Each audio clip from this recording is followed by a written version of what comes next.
Good morning. Hey guys, Cathy is here with QBOchat, ready for another coffee with Cathy this morning.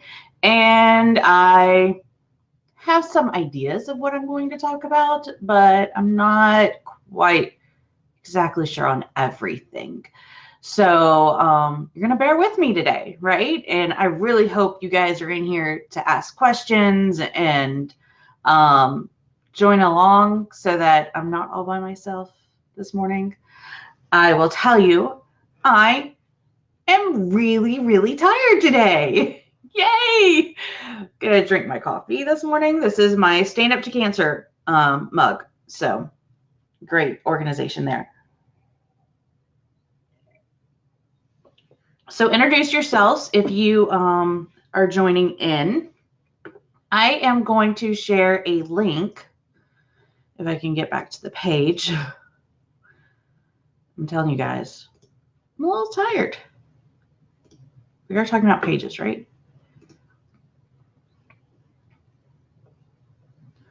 Do. Okay.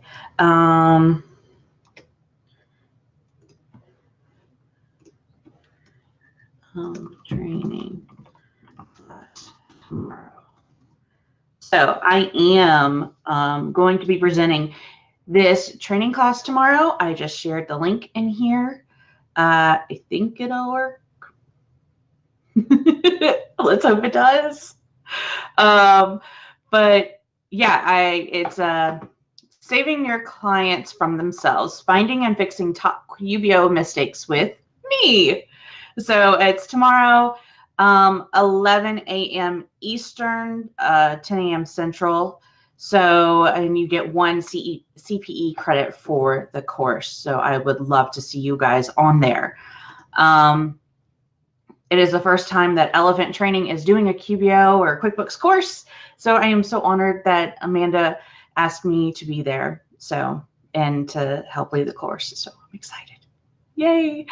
Hi, Tony from Philadelphia, out walking for exercise in weak signal area, dying battery, but happy to tune in. Yay. Thanks for joining us. So, yay. Happy Tuesday morning. I'm just like, what all's going on? So I am exhausted, and I feel like this happens every January. I just get run down a lot. And I think you all can relate because we have a lot of stuff going on right now, right? We are closing out books for the end of the year for our clients. I've already sent over some reports, and they're like, oh, so can we send this on to our CPA for tax preparation? And I'm like, yeah, sure. You know, like the IRS isn't even open yet for this, but sure. I still haven't completed your 1099s, and your CPA is going to want that. But go for it. You know, you can send this off to them. They can get started on things. And yeah, I am now just dealing with 1099s, which I feel like can get more and more confusing sometimes. So it all depends on the client's workflow within QBO and how things are reported for me to properly get those numbers off of 1099s. So I had, I sent out some 1099s already for some people. I have one come back and was like, your number's way too low. So I went into QBO, ran some numbers, and I'm like, this report doesn't match up to this report. Like, what's going on here? Well, they use a clearing account to pay for things, or to, they get all the bills up, and then they pay them through this clearing account, and then it does an ACH and whatever. So, so I didn't include, I did everything off of the checking account this time for this client because they're totally cash. And I was like, okay, I can go off the checking account and get this. And they do stuff in Expensify. So I'm like, any of the reimbursements on Expensify, I won't pick up on, blah, blah, blah. Well, the clearing account is the Expensify clearing account. So it's not always stuff that's related to Expensify in there. And yeah, so I missed some stuff from the beginning of the year. It's just the way they changed reporting, doing the workflow and stuff in there. And so I pulled up those reports and I'm like, okay, I got this, now. But yeah, I've kind of got myself into a little circle in my head trying to make sure, okay, I don't want to include anything that's paid by credit card. But it's interesting when they make a payment through the Expensify clearing account, because that's set up as a credit card so that we can use it properly, it looks like a bill payment credit card, which I had excluded those types of transactions when I really need to include them because they are actually then tied to a cash transaction, not a credit card. So I have that and I'm like, I'm just unraveling it in my head. I know I'm going to be able to figure it out. It's just a matter of like, okay, I just don't want to miss anything. And I know that we all have that concern. We just don't want to miss anything for our clients so that it's all properly reported. And it can be an issue sometimes, right? So I get to attack that some more today. Again, I just need to run some reports a couple different ways to make sure I'm picking everything up. But fun times, right? So there's that. And yeah, my daughter's birthday is in January, so her birthday party is this weekend, so got to keep on working on that.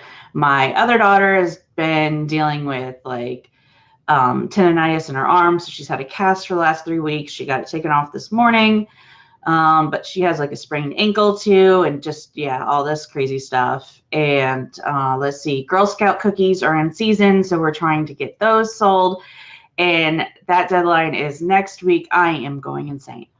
It's just everything happens in January when it's supposed to be a very nice, awesome beginning of the new year thing. I feel like for CPAs and bookkeepers and accountants, we're like, yeah, the beginning of the new year might be like the school year or the summer. It is not January. January is the beginning of, oh crap, I got to get all this stuff done. And it was not even the beginning of it. It was happening in December. I'm leading up to it, and I'm like, okay, game on, go. Let's get it done. So, but relatively speaking, I feel like I'm ahead of the game, doing good. So I will get there. I'm just exhausted right now. So that's why coffee is my friend, right, guys? So beyond all of that, within the Facebook group, the Build Your Best QBO Practice, I have been seeing some people, and in my intro course and some other places, I think, I've been seeing people talking about marketing and how do you handle your marketing and all that sort of stuff. And obviously, you guys know I'm a social media person, right? And I grew my practice off of my interactions on Twitter for the first year. So building relationships on there and growing them, that sort of thing. So yay for coffee. My good friend caffeine will get me through this month. I'm serious. If anybody, any of the apps out there want to send anything to accountants and bookkeepers to get on their good side, send them coffee and coffee mugs right now. Probably be a good idea. I know candy is usually the one you always want to send, but coffee can also help. So anyways, social media has been my friend forever, right? Since I started my practice almost 10 years ago. And I was even using it before then. So one thing I wanted to, there's several different ways I can go with this, and I can continue talking about this in different lives. But I know my friend Kelly Gonzalez has told me over and over again to talk about how I have used social media to grow my practice, right? And I was like, I don't know where to start. I don't know what to talk about. So we're going to fumble through this together. The biggest thing for me is you got to look at who you want your potential client to be. Okay. Do you want to work with field service people like plumbers or roofers or housekeepers, some sort of people that are out in the field? Do you want to work with digital marketers and website developers or something? Do you want to work with lawyers? Do you want who do you want to work with, or who do you have experience with working with? Because as long as you didn't hate it, let's go with it. Okay. So think about what kind of industry we're looking at here, or even do you want to work with millennial business owners, or yeah, I don't know, all of those different things of kind of like, who do you think would be fun to work with? Interior designers, or yeah, retail, all this sort of stuff, right? And you want to, find some examples of those people that would be maybe ideal gets for you. Like, I would love this. Now, in my experience, they may never become a client. That's not the point here. The point is to kind of just start doing some research off of these people, okay? Look at them on LinkedIn. That's the first place I'm going to say. Look at their activity on LinkedIn. Now, LinkedIn has changed a lot over the years. I joined it in 2003. Again, before it was cool, I was telling all the partners of the firm that I worked for, I'm like, fresh out of college, telling all the partners, you need to join LinkedIn. And they had no clue what I was talking about. And then, years later, there's courses on how to set up your LinkedIn profile. And I'm just like, guys, I told you. But LinkedIn is a little bit of a different beast than it was back then, and it's kind of changed. You're going to have certain people that are on LinkedIn and others that aren't. I am not really that active on LinkedIn. So if you were trying to market to me, you wouldn't want to get in front of me on LinkedIn, right? You would probably want to interact with me on Twitter because I'm active on Twitter. It might be harder to interact with me in Facebook because you have to either be friends or in a shared group together, right?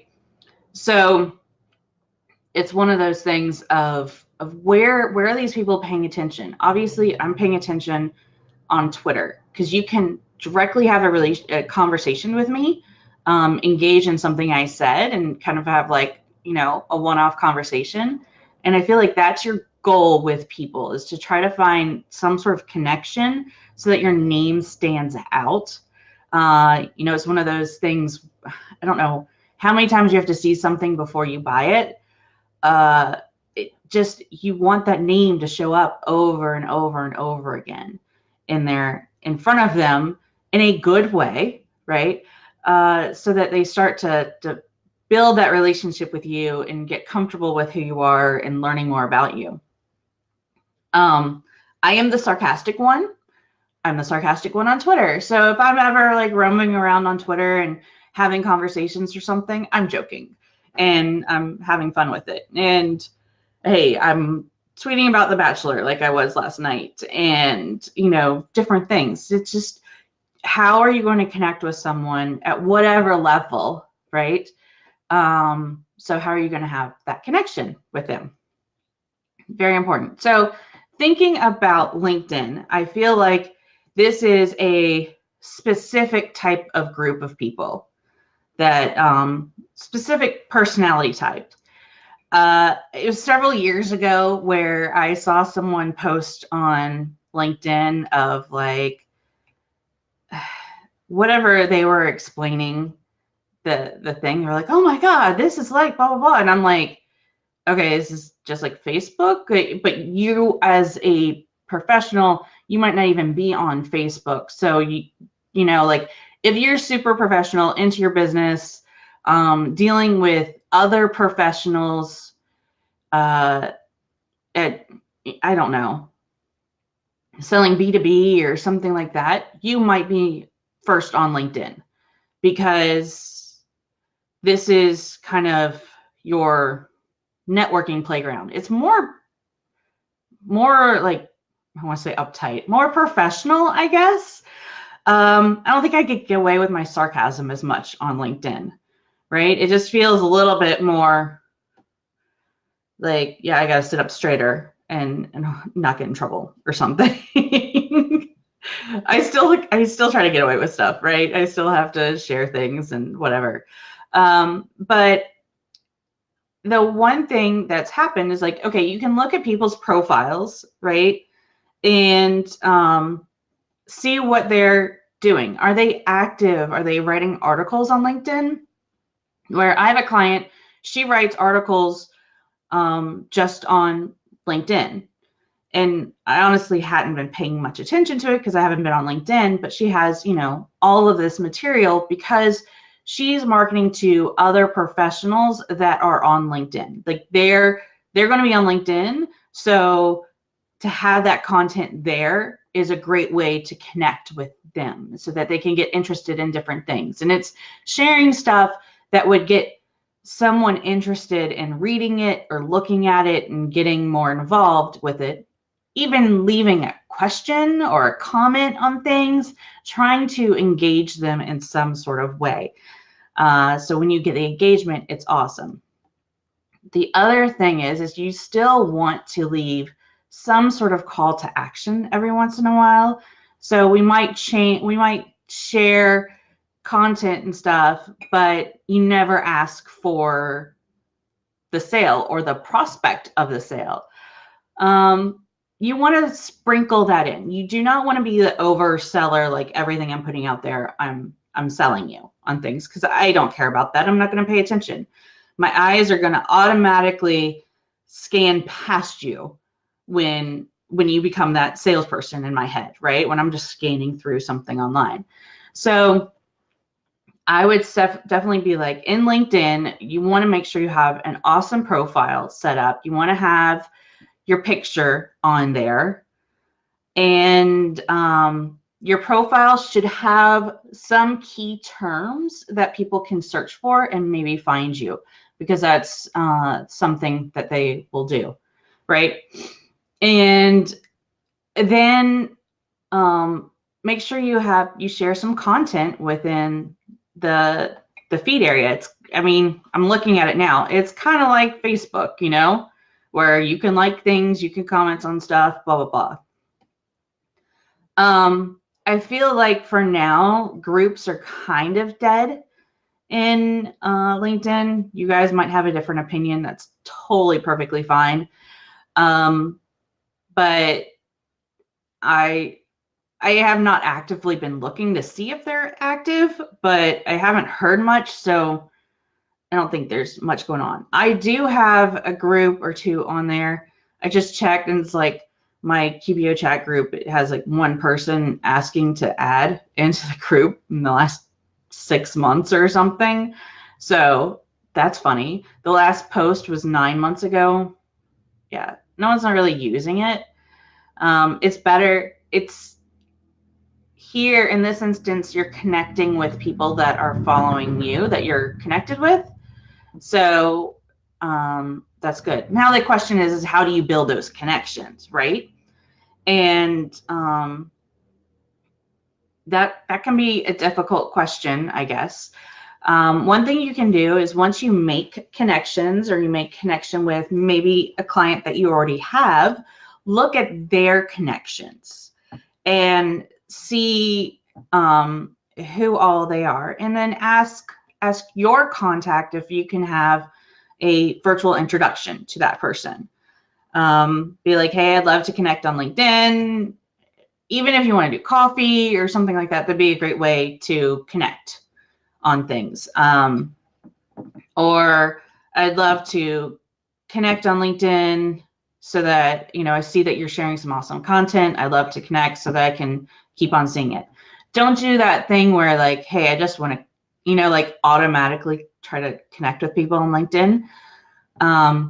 I don't accept those. I know there's a lot of people that do just accept whoever. The problem I have is that you can then look at my connections and try to find potential prospects off of them. And if you have like the LinkedIn upgraded version or whatever that you pay for monthly, you could probably try to contact them and all that sort of stuff. And my contacts are my contacts. I mean, 90% of them I know. There are people that do slip through, okay?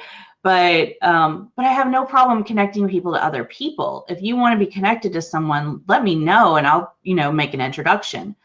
And I'm sure most of your contacts would feel exactly the same way. They just don't usually know who you want to connect with, right?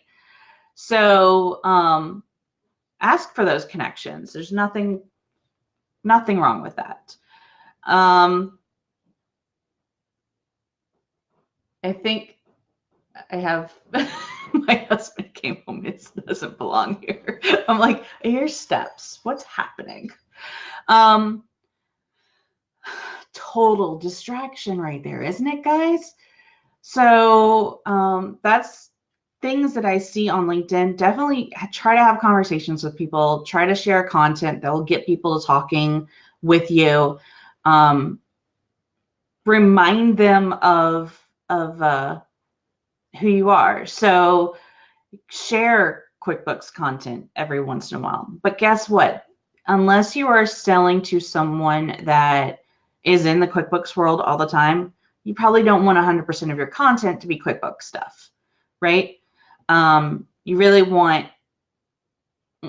to like kind of talk about your expertise of helping people run businesses or grow businesses and sharing things that you think is important and stuff like that. So I would share those sorts of things in there, things that interest you about running a business that you would like to apply to a business. Share that kind of stuff in there. And that's going to apply probably over on Twitter and Facebook, all that sort of stuff. So that's my suggestion on content. I get a little, I'm trying to think. There's a certain company. Let me see if I can see it.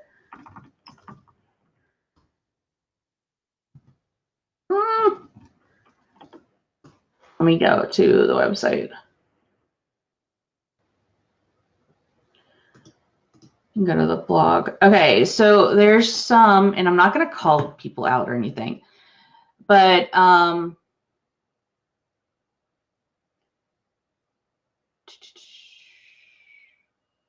okay, their blogs are getting better.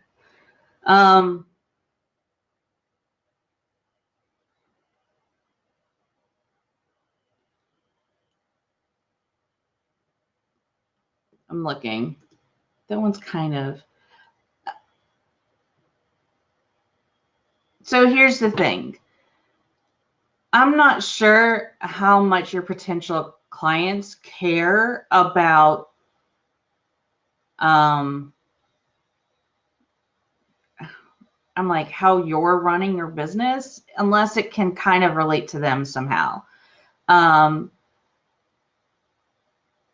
You have to have some sort of connection back to them. I'm trying to look for some examples. So this blog, it was like a long time ago that I saw something and I was like, why are they sharing this? Where they should be sharing, they should be writing about other things, not this. But I feel like they've gotten, I'm having to go through several pages to get to this. So doing much more awesome on this sort of thing. So, I mean, they're really digging in and getting articles that could convert someone. So you want to have those articles that are like, here's what's going on in this world and how to run a business. And then here's why you need to hire a bookkeeper, or here are some signs that you need help, or, some sort of things that can kind of get them closer to that sales process with you. And try to see if it triggers anything in them, like, hey, this is an example of maybe it is time for me to look for someone else. So, it's one of those things. I'm trying to find one. I can't find it.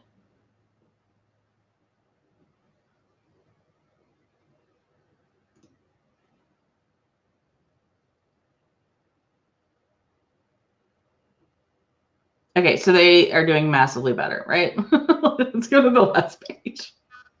I'm wasting y'all's time now.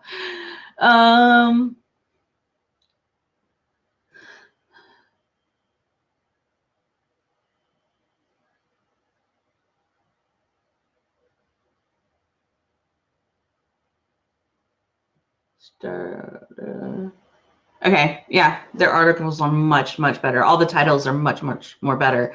So looking at that and seeing like, will my potential client find this information helpful or interesting to them is definitely something. They might not want to know how to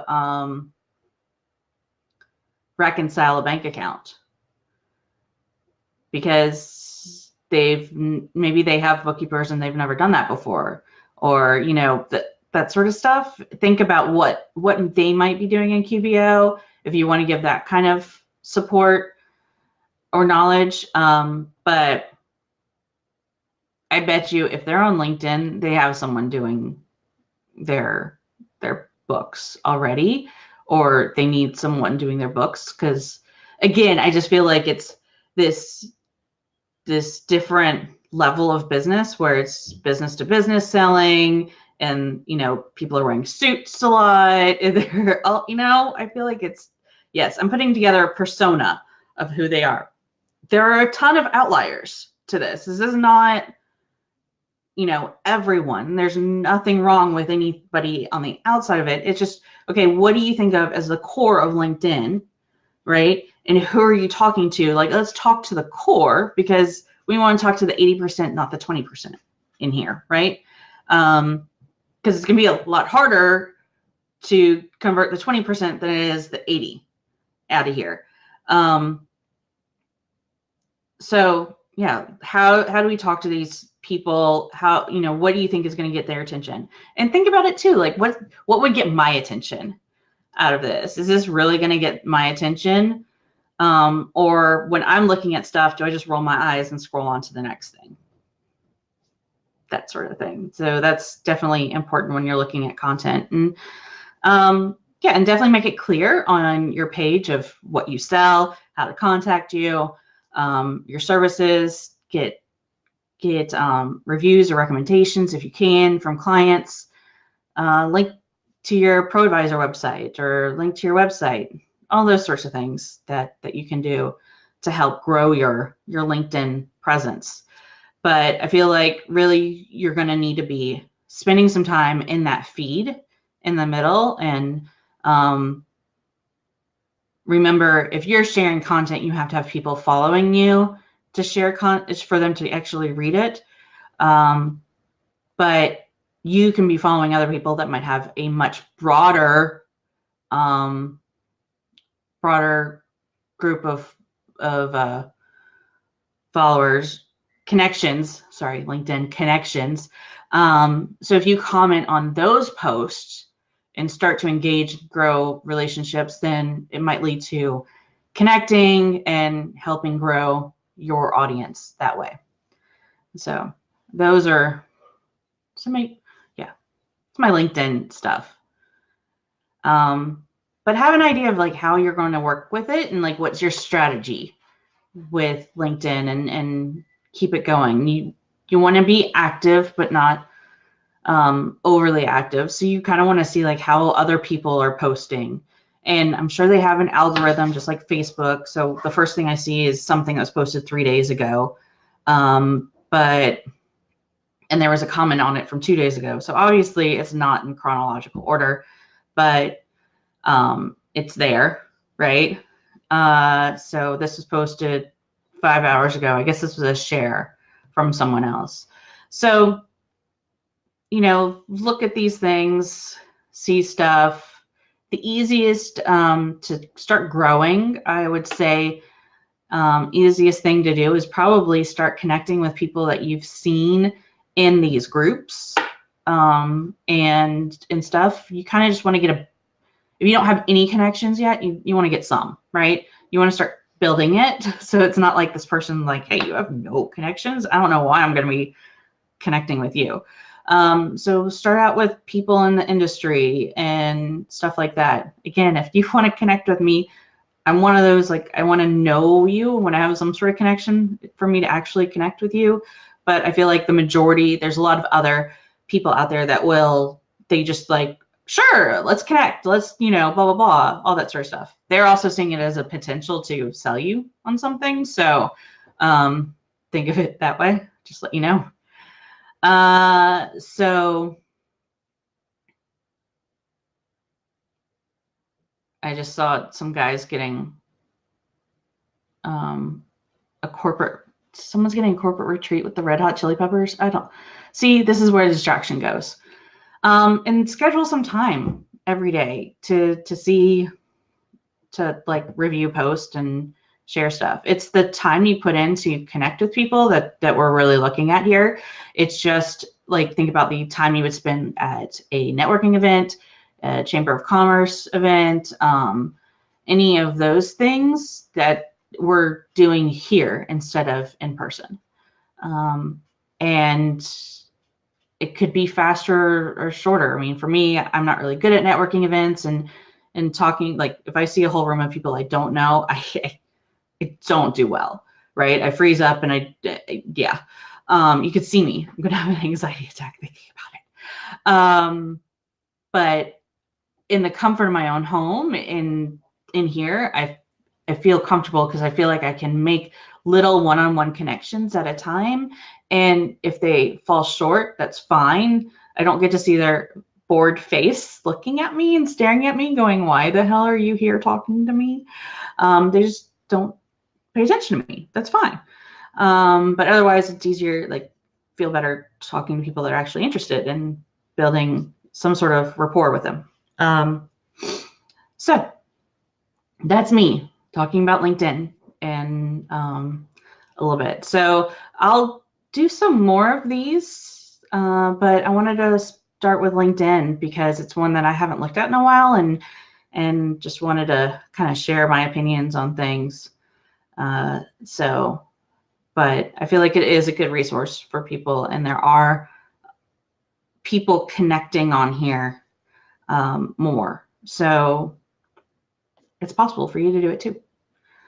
So cool, guys. It is a little after 10 my time, and I am going to shut it down. So feel free to reach out with any questions, comments. You can add stuff into the feed here. This chat, this thing that's going to get posted on Facebook. I don't know anything about social media, do I? The thing over there. But yeah, I'm done. I'm so tired. But okay, so I will see you guys later sometime, and I'd love to connect in the Facebook group and on Twitter, because that's where I am. So see ya.